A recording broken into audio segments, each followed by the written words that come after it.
You are now tuned into Then Radio. If you enjoy our videos, we ask that you consider joining our Patreon to support our channel. Don't forget to like and subscribe so that you never miss a new video. We hope you enjoyed today's episode, and as always, thank you for watching.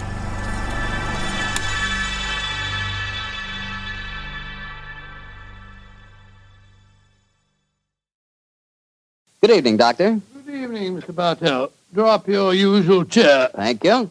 That's it. Well, did you enjoy the Christmas holidays? Well, I've had a whale of a time, thank you, but I don't think I can face a turkey or a mince pie for at least another year.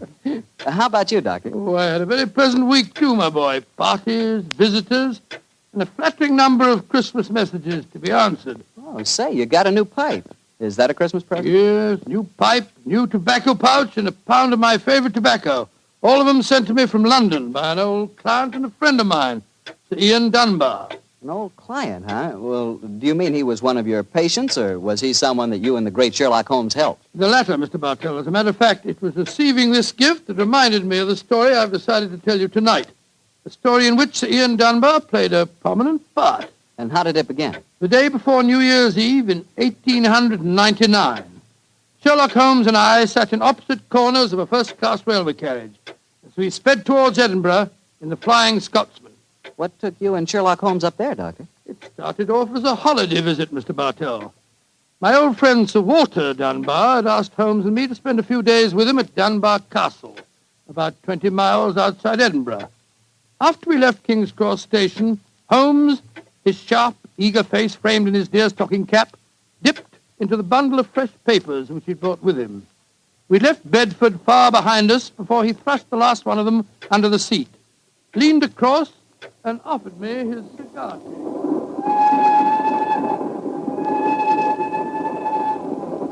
Care for a cigar, Watson? No, thanks, awful. I'll stick to my pipe. Flying Scotsman's living up to its name. We're going splendidly. Our present rate is 53.5 miles an hour. Oh, I hadn't noticed the quarter-mile post. Nor have I, but the telegraph posts on this line are 60 yards apart. With the aid of a watch, the calculation is a simple one. Watson, my dear fellow, we have several hours ahead of us.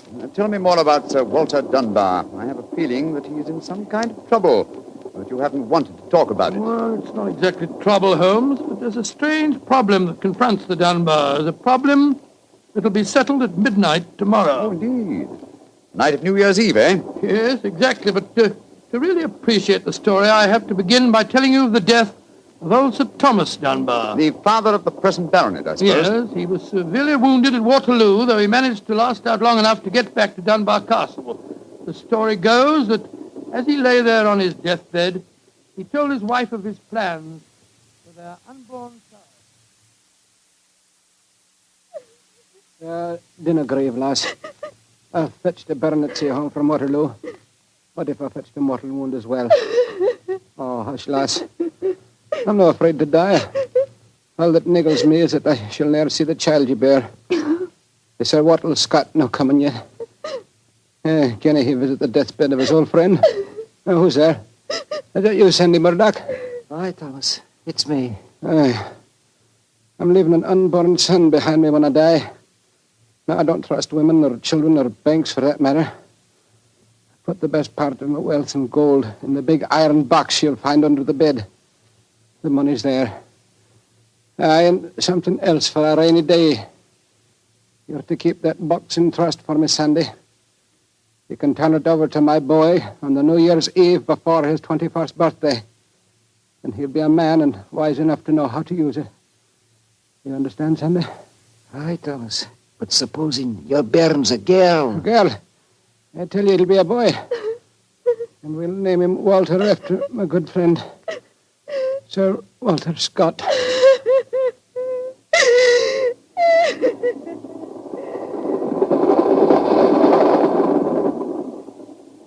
Very interesting story, Watson. And that child, of course, is the gentleman we are going to see now, Sir Walter Dunbar. Exactly.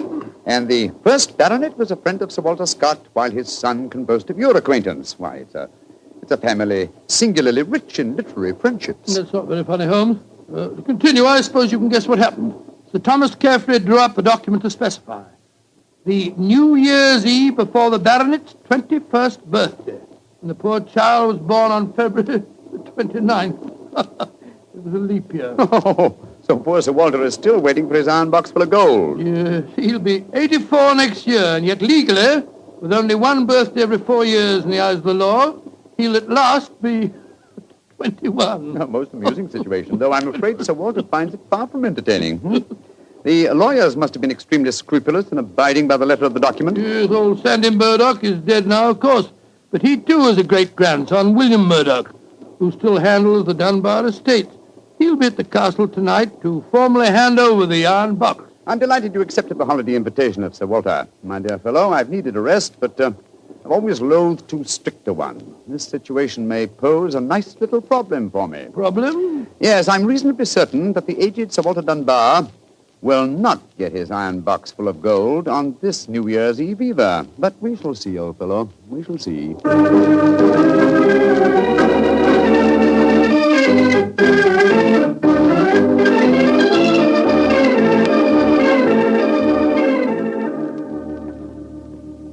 Dr. Watson, I'm glad to see you and Mr. Holmes here at the castle. Thank you, my boy. Holmes, this is Ian Dunbar, Sir Walter's grandson. How do you do, Mr. Dunbar? I'm very proud to meet you, Mr. Holmes. I've heard a lot about you. Our grandfather will be down in a few moments. Let's go into the library, shall we? Well, I imagine Sir Walter's quite excited about tonight's ceremony, isn't he? Wouldn't you be, if you'd waited 63 years too long for an inheritance? Indeed, I should. Thank the Lord I had the foresight to be born on the prosaic date of August the 21st. In the event of your grandfather's death, you will be the next baronet, I take it. Yes, Mr. Holmes. You see, my father was killed 2 months ago at Mafeking. Yes, I read about it in the papers, my boy. I'm very sorry. Thank you, Doctor. The opening of the box isn't going to be the only ceremony at midnight. Dorothy and I are announcing our engagement. Dorothy? Dorothy Small. She and her father are staying here, too. My congratulations. Yes, indeed, Ian. Indeed, mine, too. Thank you. It's been quite a battle with her father, though. He's a businessman and isn't impressed with titles when they aren't accompanied by a suitable income. But when we told him about the inheritance, he relented and gave his consent.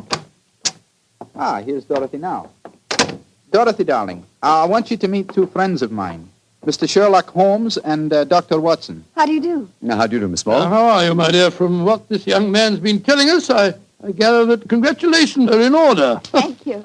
I finally persuaded Father that Ian would make a worthy son-in-law. For a while, I was afraid we'd have to elope to Gretna Green, live in a cottage on bread and cheese and law, but brave the parental wrath, just as they do in the storybooks. Oh, Sir Walter, there you are. Watson, my dear boy, how are you? And this must be your friend Sherlock Holmes. How do you do, Sir Walter? Very well for a young nipper who'll be 21 at midnight. Gentlemen, may I introduce Mr. Herbert Small? How do you do? How do you do, sir? I believe that we have to congratulate you on the engagement of your daughter. That was supposed to remain a secret until midnight. The Dunbar box was finally opened. Dinna be grouchy, Herbert. The children are in love, and I'm going to settle money on Ian, and it's New Year's Eve. Let's enter into the spirit of the occasion. Bring out the glasses, Ian. I've had some bottles of my special pride put out. It's the finest port in Scotland. The cream of Dunbar. Aye. My father laid the first bottle down the year before I was born. And a drink of the brew will surely warm the cockles of your heart. My mouth's watering already, Sir Walter. When is this lawyer fellow, young Murdoch, getting here? Oh, any moment, Herbert. As soon as he arrives, we'll have dinner, and then we'll be ready for the evening ceremonies. He's bringing the famous iron box with him, Sir Walter? If he doesn't, they won't get any dinner, Holmes. Ian, pass the glasses around, my boy. There you are, Murdoch. Good evening, Sir Walter. Oh, you've got the box with you, I see. Now the party's complete. Oh, let me introduce you. Miss Small, her father, Mr. Small, my grandson, Ian, you know. Mr. Sherlock Holmes, Dr. Watson. How do you do, sir? I'm sorry I'm late, Sir Walter. My train was delayed. Oh, that's all right, Murdoch. You're here, and you brought the box. That's all that matters. Ian, give our young lawyer a drink. Here, I'll help you pour it. I must say that this is rather exciting, Holmes. The famous iron box with its inheritance of gold. Yes, and from the size of the box, at a rough guess, I should estimate its cubic content in gold at around 5,000 pounds. Not a vast sum, perhaps, to a businessman like Mr. Small, but a windfall to an impecunious Scottish baronet. Yes, that's what it is. A strong young man, Mr. Murdoch. How do you mean strong, Holmes? A box that size, full of golden sovereigns, would weigh a considerable amount. And yet the lawyer carried it single-handed. Now that we're all assembled, I'm going to propose a toast. Though it's still some hours off yet, let's drink to the new year. It means a lot to some of us. To 1900. 1900. We should toast more than just 1900, Sir Walter. We should drink to the new century that's about to begin. Good idea, Dorothy. Well, I'm afraid that wouldn't be quite appropriate, Miss Small. To be accurate, the 20th century won't begin until January the 1st, 1901, and not 1900. Of course. That's it. Dorothy, I'm afraid your wedding can't take place for some time yet. Father, what are you talking about? I read an article in The Guardian the other day that said just the same thing as you, Dr. Watson. And what's more, it said something even more important. It said that 1900 is not a leap year. Oh, rubbish. Leap year comes every 4 years. There was one in 1896. Then obviously 1900 is one. I think Mr. Small may be right. What do you say, Mr. Holmes? Do you know? Well, I hope no one would bring up this point, but it's the little problem I referred to on the train, my dear Watson. Yes, I remember. Holmes, for heaven's sake, answer. Is 1900 a leap year or no? I'm afraid it's not, Sir Walter. No? Because of a slight imbalance that would otherwise be produced in the calendar. Of the even century years, only those divisible by 400 are leap years. In other words, 1600 was a leap year, the year 2000 will be a leap year, but 1800 and 1900 are not leap years. Then you have no birthday next year, Sir Walter, and I'm afraid I can't open the box tonight. And the Dunbars won't get their inheritance. And you, my dear, don't marry for a few more years. I won't allow you to marry a pauper. Mr. Holmes, are you sure of your facts? I'm very much afraid that I am, young man. Oh, this is terrible. I cannot stand any more. No, don't take it too badly, Sir Walter. Here, drink this. There. That's it. After all, you only have to wait another 4 years. Another 4 years? At my age, young man, at my age. Oh, no. I shall never live that long. Aye, what is it, Angus? Dinner is prepared, Sir Walter. We can serve it as soon as you're ready, sir.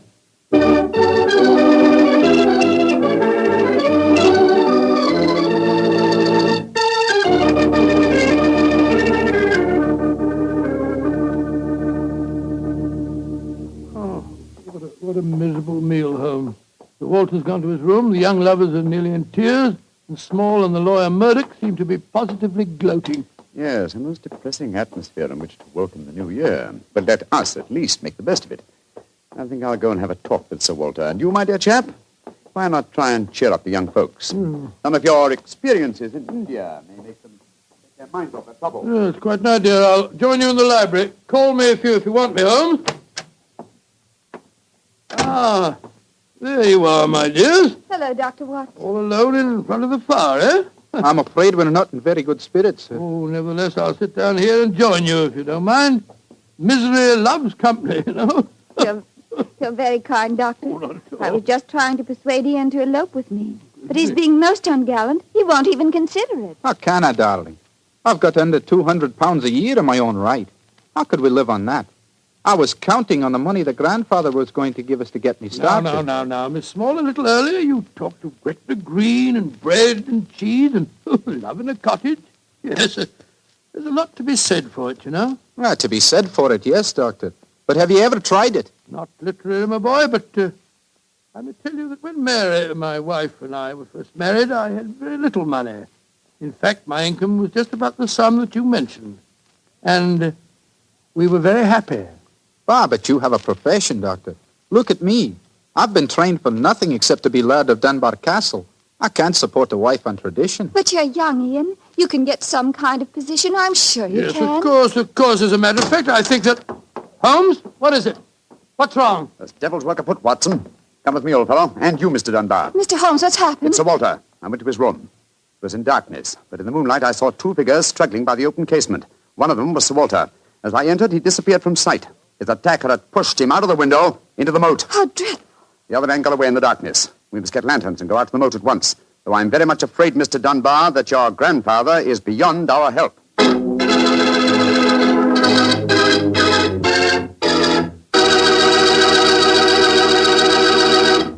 Dr. Watson will be back in just a second, so I'd just like to remind you that if you want to serve a wine over the holidays that you're sure the ladies will enjoy, serve Petri California Muscatel. Petri Muscatel is a golden wine with a wonderful flavor. The flavor of big, plump Muscat grapes. And you know what a flavor that is. I'm sure you'll find that Petri Muscatel is the favorite wine of all women, just as Petri Port is the favorite wine with men. And incidentally, if you're not sure which to get, Petri Muscatel or Petri Port, don't buy one, buy two. Get them both, and you'll be sure to please everyone. Now, to get back to our story, someone had pushed poor old Sir Walter out of his bedroom window and into the moat below. Isn't that right, Dr. Watson? Yes, Mr. Bartell. Of course, we grabbed lanterns as fast as we could and rushed outside, but it was a hopeless task. The water was 8 or 10 feet deep, and it seemed obvious that the elderly Sir Walter wouldn't have a chance of saving himself. But we searched on, the flicker of bobbing lanterns and the scurrying figures in the frosty moonlight, forming a weird, fantastic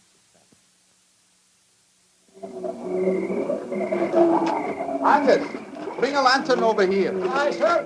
Can you see anything, Holmes? Not a thing. I don't see why your friend doesn't call the police, Dr. Watson. He's accomplishing We nothing. thought there might be a chance of finding the old man alive, Mr. Small. He wants to avoid a scandal, if possible, for your sake, sir, as well as the Dunbars. The scandal can't touch me or Dorothy over this. Her engagement was never announced. Thank heaven. That's a great pity, sir. I should think some new blood in your family would be a great improvement. You're being confoundedly impertinent, Doctor. And you'll be confoundedly heartless, sir. Well, Holmes, have you given up hope? I'm afraid we'll never find him without dragnets and grappling hooks. Have to call the police. What time is it? Sir Ian, you know the time? What did you call me, Mr. Holmes? Sir Ian. By Jove, yes. It does seem a bit premature, Holmes, but of course you're right. If your poor grandfather's dead, Mr. Dunbar, you're the baronet now. And the time, Sir Ian? It's 11:45, Mr. Holmes. A quarter of an hour to the new year. Sir Ian, doesn't that fact suggest something to you? Yes, it does. So I'm the new baronet, am I? Very well, then. There'll be no more talk of the police for 15 minutes. I want all of you to come back to the castle with me. As the last chime of midnight rings out, I shall have a statement to make. A statement that I want you all to hear.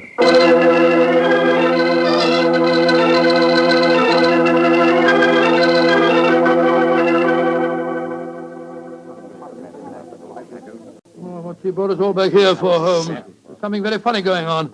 I tell you, I don't like the look of it. And I, Watson, like the look of it very much. I wish you wouldn't be so dashed mysterious. What are you up to? You haven't taken a step yet towards finding the murderer? Haven't I?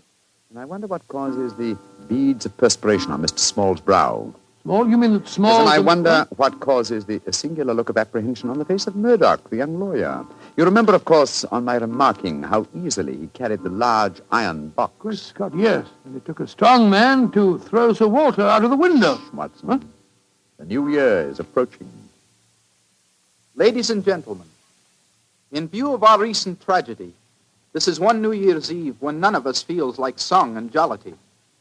But there still remains a ritual duty for me to perform.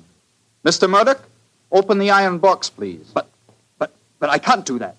It was only to be opened for your grandfather. No, Mr. Murdoch. The phrase was that it was to be opened on the New Year's Eve before the baronet's 21st birthday. I am now the baronet, and I shall be 21 next year on August 21st. Open the box, please, Mr. Murdoch. Ian, darling, how frightfully clever of Good you. lad, I hoped he'd think of it. Sir Ian. Murdoch, open that box. Very well, Sir Ian. But I'm afraid you're in for something of a shock. Great Scott, the box is empty. Except for a sheet of notepaper in the bottom. What's the meaning of this, Murdoch? Read that paper, Sir Ian, and you'll understand. I owe you 4,000 sovereigns. And it's signed Alexander Murdoch, on behalf of Murdoch and Murdoch, lawyers. You'd better explain this. It's the family skeleton, Sir Ian. That note is signed by my great-grandfather, the one that witnessed the original deed concerning the box. As soon as Sir Walter was born on that February the 29th, my great-grandfather realized the money wouldn't have to be produced for 84 years. And so he stole it. He borrowed it. He always intended to pay it back, but he was never able to. When he died, he told my father of his secret, and my father in turn told me. We've always planned to put back the money, Sir Ian, but we've never been able to. This is daylight robbery. You should prosecute them, Ian. The firm's still in business. You can ruin them. You can sue them for every penny they have. Mr. Small, you've already shown a marked aversion to my family. I suggest you allow me to handle their affairs. Bravo, Ian. How dare you, Dorothy?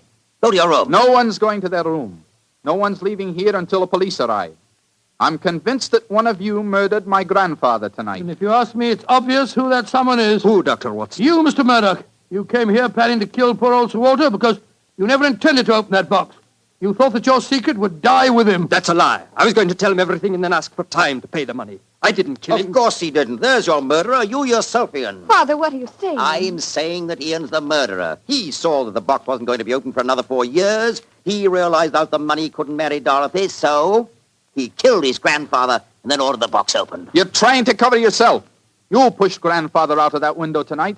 You thought that if he died, the box would never be opened.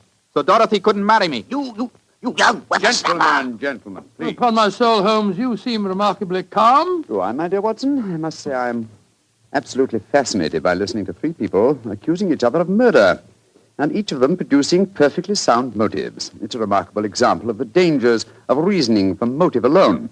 We should profit by experience, Watson. Mr. Holmes, how can you be so calm? There's a murderer in this I room. suppose this game of charades is getting a little out of hand, Miss Small. Let's conclude it. You'd better come out now. That tapestry, it's moving. A happy new year to you all. Grandfather. Sir Walter, oh, am I seeing a ghost? Oh, Sir Walter, you're all right. But what kind of a game have you been playing? It's a bonny game that Holmes and I invented. You might call it forcing the issue. I was determined to have the box open before the next 4 years were out, whilst I was still alive to look inside it. But the trickery of your family, Murdoch, has made me a very unhappy man. Sir Walter, I shall pay back the money in a few years. I swear I will. It'll be too late to do me any good, but I'll take care that Ian gets it. I've half a mind to prosecute you. Grandfather, the money isn't important now that you're all right. You were counting on it just the same, my boy, so that you could marry Dorothy. I know that. She'll never marry a pauper. I won't allow it. When I'm 21, you can't stop me, Father, and I am going to marry Ian. Be quiet. Sir Walter, this is a very unsavory business. I think that you owe us an explanation of your behavior tonight. You tell him, Holmes. I fancy a wee drop of cream of Dunbar. Watching you all search for my body in the moat has made me thirsty. The explanation is a very simple one, ladies and gentlemen. When you arrived here tonight, Mr. Murdoch, I knew from the way you handled the box that it could not contain the sum of gold it was supposed to. And so you suspected fraud and devised a plan to force the opening of the box. huh? Yes, and Sir Walter was an eager conspirator. Of course I was. Ian is 21 next August. Supposing I had died after he came of age and before my next birthday, 4 years hence, the box would never have been opened. And so we invented the fake murder story. By the way, Ian, I must congratulate you for grasping the possibilities of the situation so speedily. If you hadn't demanded the opening of the box, the Murdoch secret might still be a secret. It's a clever plan, Holmes. It's too bad that it had to have such a miserable ending. I'm not sure that we have finished with the matter. Mr. Murdoch. Yes, Mr. Holmes? You say that your family took £4,000 from that box? Yes, Mr. Holmes. Curious. I would have sworn from its size that it would hold closer to 5,000. And in your account of the legend, Watson, you told me that Sir Thomas Dunbar stated of his deathbed that he had put something else in the box. That's right. Something for a rainy day, is that Yeah. it? Mm-hmm. Did the Murdochs find that extra something? No, Mr. Holmes. They found nothing but the gold. Oh, that's very odd. I think I'll take a closer look at that box, if you don't mind. Since this seems to be a night of telling secrets, I think you might as well know, Father, that if you don't give your consent, I shall elope with him. Oh, bravo, my dear, bravo. No such thing. I admire your resolution, young lady, but I hardly think it will be necessary. What do you mean, Holmes? Permit me to show you all the treasure of the Dunbars. What have you found, Holmes? Something for a rainy day that old Sir Thomas spoke of. You see, since the cubic contents of the box obviously differed from my calculations, I deduced the existence of a false bottom. I was correct. And in that space, I found this. Oh, it's a manuscript. Quite so, the manuscript of a book. Look at the title page and see the author's name. History of the Dunbar family. By Sir Walter Scott.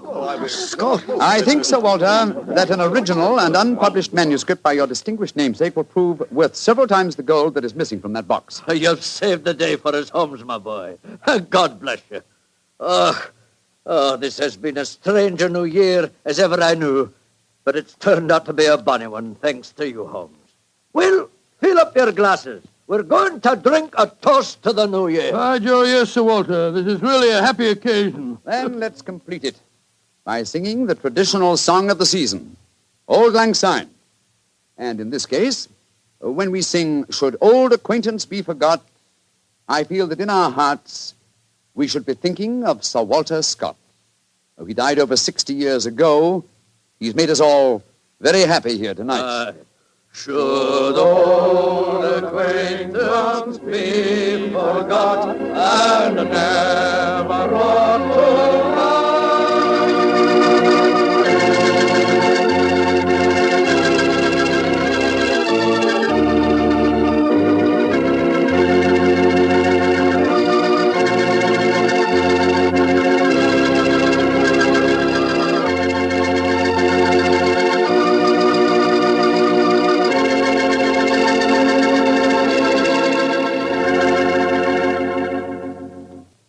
Doctor. That turned out to be a very happy new year for all concerned. Yes, that's one new year that I'll never forget.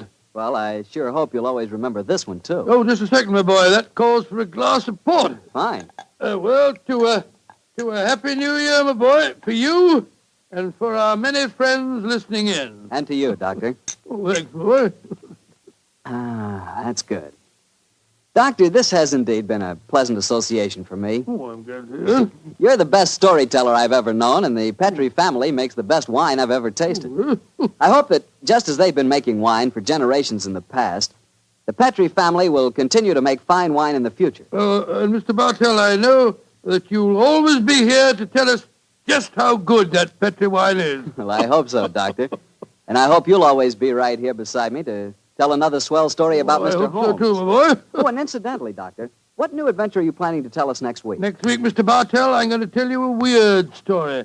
It starts with a series of murders on Hampstead Heath and ends with a battle to the death in a burning waxworks. I call it the strange case of the murderer in wax.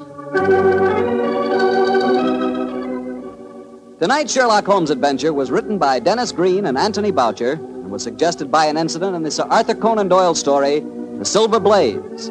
Music is by Dean Fossler.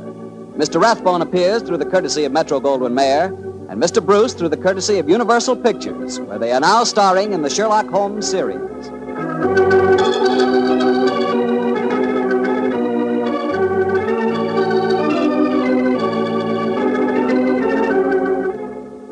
The Petrie Wine Company of San Francisco, California, invites you to tune in again next week, same time, same station. Sherlock Holmes comes to you from our Hollywood studio.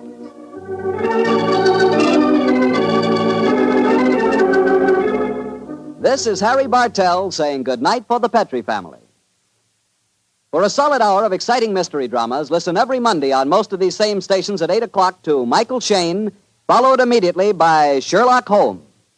This is the Mutual Broadcasting System.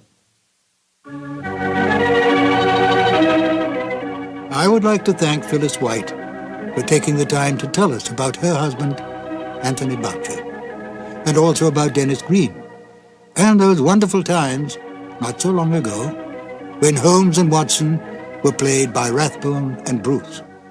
The two episodes you have just heard are part of the new adventures of Sherlock Holmes, starring Basil Rathbone and Nigel Bruce, and are a 1988 copyrighted production of 221A Baker Street Associates. The Sherlock Holmes stories and the characters of Sherlock Holmes and Dr. John H. Watson were created by Sir Arthur Conan Doyle and are used with the kind permission of Dame Jean Conan Doyle. This is Ben Wright. Won't you join me again sometime soon for two more new adventures of Sherlock Holmes? Thank you for listening.